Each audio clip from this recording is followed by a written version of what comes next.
કંઈક આ રીતે 4 લોકોને હોસ્પિટલ લઈને જતી એમ્બ્યુલન્સ આગનો ગોળો બની ગઈ અને એમ્બ્યુલન્સમાં સવાર 4 લોકો ભડતું થઈ ગયા.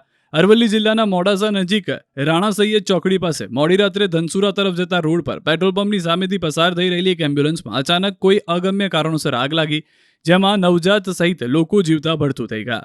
લુણાવાડાના રહેવાસી જિગ્નેશભાઈ મોચીના તાજા જન્મેલા બાળકને વધુ સારવાર માટે મોડાસાની રીચ હોસ્પિટલથી અમદાવાદની ઓરેન્જ હોસ્પિટલ ખાતે લઈ જવાયા, ત્યારે ઓરેન્જ હોસ્પિટલની એમ્બ્યુલન્સમાં કોઈ કારણોસર આગ લાગી. આગ સેકન્ડોમાં વિકરાળ બની જતા એમ્બ્યુલન્સમાં સવાર લોકોને ઉતરવાનો પણ સમય મળ્યો ન હતો, જેથી એમ્બ્યુલન્સના પાછળના ભાગમાં બેઠેલા 4 લોકો સળગી જતા મૃત્યુ પામ્યા.